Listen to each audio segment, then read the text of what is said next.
Hey, what's up, everybody? Rashid Ali from Cash Network and Peak ROI. Got the blue Peak ROI T-shirt on today. For those of you who kind of have questions about the difference between Cash Network and Peak ROI, reach out to our management team. Reach out to Blake. Reach out to Grayson, Costone, and all the other cool people that work for us, and they'll give you the quick rundown. So today, obviously, I decided to record here. And start giving content here, and they're doing construction, they're sawing, and garbage trucks are passing by, and this is kind of New York, I guess, right?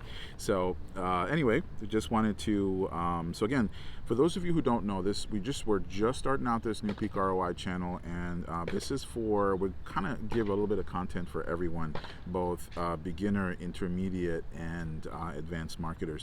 So one of the things that the team asked me, and the team, I have my notes. They asked me to let's jot down some notes, and so I have some talking points on this, and give you guys what you need to hear. First things first, hey, if you guys really like what you hear after listening to this or watching this video, please give us a subscribe, give us a like, and also add hit the notification bell so you can get notified whenever we have videos. And also, yeah, please comment and let us know what content you want. For support requests, obviously there's a support email for each for both Peak ROI and Cash Network. So please don't put any support issues there. Please just comment on subject matter and things that you have questions on, and we'll be sure to kind of cover these in upcoming videos. And this is not, we're gonna go over stuff that maybe your favorite guru charges you for. I don't know. We'll see, right? The great guru secret. So I've been in this, for those of you who don't know, I've been in this industry since about 2001. So I started out as an email marketer. So I've heard all the things where, email is dead, Facebook is dead, Google AdWords is dead, AdSense at the time, or Content Network, whatever they call it now, is dead. Native advertising is dead. So none of that is actually true. Things get harder, and as especially for you black hat guys, the black hatters make things almost impossible to kind of not have changes where things get aggressive. And again, I really don't support the whole black hat model. Our company as a whole doesn't support the whole black hat model. Years and years ago, we thought it was pretty cool, but now we're just realizing that black hatters are just not allowed on our platform, just because of they're pretty much cowboys. And no offense to you guys, make your money. I say to myself, I never count another man's money or another person's money. So you make your money how you see fit. Just we choose to go the white hat, the kind of the straight and narrow route, right? And that seems to be the way that's been working for us, and it's been awesome. So let's kind of go over changes, and obviously a lot of you guys are frustrated. We're hearing a lot of frustration about Facebook, and it's so hard, you can't do this anymore, you can't do that anymore. And yeah, it's true, because as people's marketing angles change, and as a company changes, let's say Facebook, I'm not saying that they're innocent by any means, but let's not start pointing fingers at Facebook. We just got to look at ourselves, point at that guy in the mirror.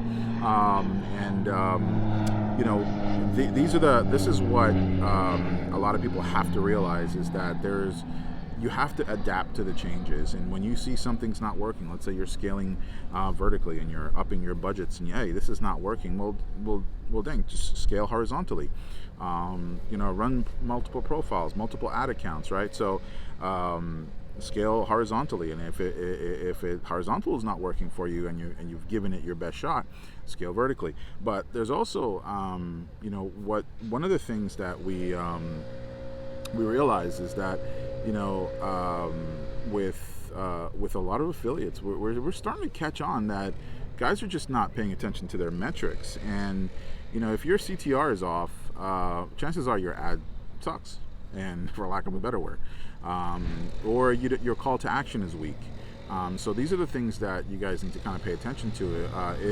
Because you're interrupting someone's feed, right? So am I stopping that person from scrolling to look at this ad that, even though they might be interested in it, is interrupting their friends and family and other weird videos that viral videos that people love so much. So you got to ask yourself this question: is like, am I doing my job as a marketer and getting and interrupting that video, interrupting that flow, and grabbing their attention? And there's a young copywriter. I'll give you his name in the next video because I don't want to do his last name disjustice. Um, and he reminded me, I was a copywriter since 2001, and he reminded me that the attention and interest is what people have to go after in your ad. The offer, whatever offer you're running, whether white hat, black hat, whatever these crazy things are, VSL, long form, opt-in, whatever, let the offer do its job. Your job is to grab the attention and build interest, right? So, and this is what we've been doing with our internal media team, and making sure, hey guys, let the offer do the rest. The AIDA principle: attention, interest, desire, and action. So, you let the offer build a desire and get the direct action, right? So what your job is to grab attention and build the interest on your lander, right? So whatever you're doing, you have to ask yourself, if my metrics suck, obviously that's your problem. It's not even that Facebook's doing anything wrong.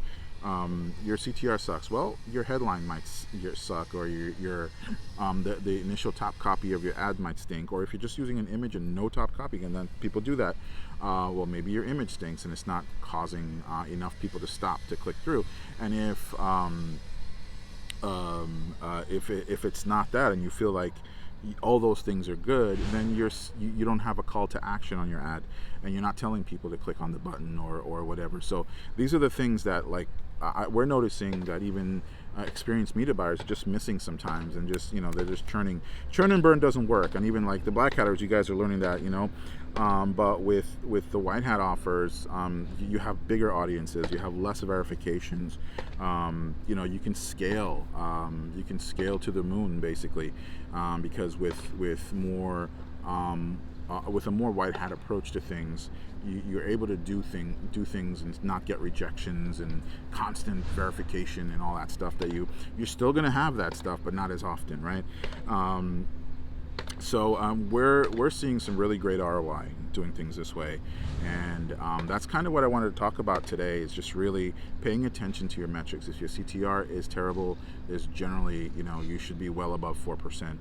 If you're not, then hey, if you're profitable below that, great. At the end of the day, it all matters. The ROI is the only thing that matters on your ad. So if you're for those of you who don't know, if you're spending $1 and you're making $2, you're doing great. If you're spending $1 and you're making $1.50, you're still doing great. And if you can scale that, if you can spend $10,000 and make $1.50, you're doing amazing. If you can spend $10,000 and doing $2 to $3 to $4 for every dollar you spend, that's absolutely amazing. And we're seeing some of that, and a lot of people are actually seeing that. And so Facebook is not dead. You just have to kind of change with the flow, and kind of, hey, if you're a black hatter and things are just not working out, go find something else to do, man. Like go white hat. If you're white, if you're doing white hat stuff and things are not working, well, question your copy, question your content.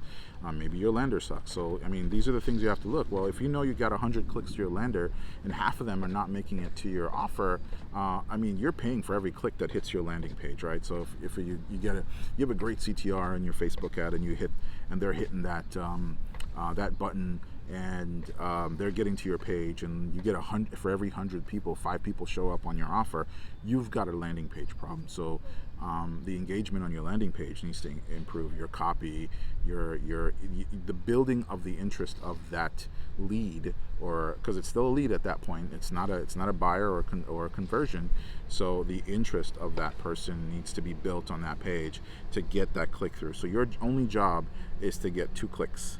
Click from the ad and a click and a click from your lander, right, on Facebook, and that is it. So if you envision that, just getting those clicks for a proper cost, and then getting as many of those initial clicks to click through on the offer, then the rest is just perfect. So that is it. That is all I have today. I mean, one of the things, just want to let you guys know, hey, it's really easy, because we're hearing a lot of, after the world had changed last year, things, I'm not going to say that word here, because you get blacklisted for that.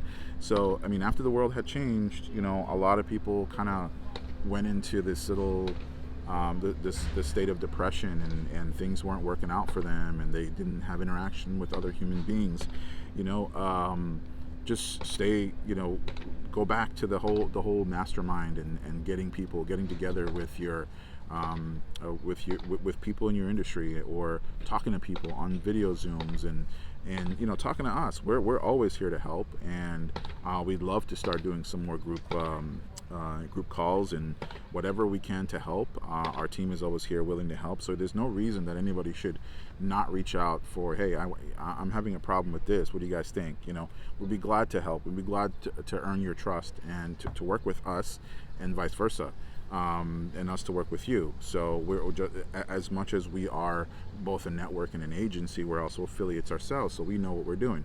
But there's a give and take. So nobody knows 100% of everything, and that's one of the other thing. Like, you never let your ego take control of your business, because once your ego takes control of your business, you tend to lose everything. And we've seen a lot of marketers, great affiliate marketers that made a lot of money, and their ego got the best of them. And that ego, there's a great book called Ego is the Enemy. Look it up. I forgot the name of the author, but it was an amazing book, and it really does talk about how ego is great to an extent, but keeping that ego in check, and making sure you realize, hey, I don't know everything. I am not, yes, I am the master of my own destiny, but you can't be master of everything, right? You can't know everything, right? So and that's something that a lot of people forget. Like, and also don't do things the same way and expect a different result. It's crazy, but it's true that people still do that. They expect a completely different result from following the same model, the same scaling model, the same advertising model. You got to change things up. You got to have new creatives. You got to get a system in place where just don't beat one creative to death, because you're going to have ad exhaustion. All these things are going to affect you. So again, we're here to help you get your peak ROI, the best ROI you can on your marketing. Let us know what we can do to help, and hit us up on the comments, and let us know what you want to talk about. We'll just get more deeper and deeper into details as you guys tell us more about what you want to hear. Right? Until the next video, stay healthy, stay prosperous, and always reach out for help. There's always someone around to give a helping hand. Take care.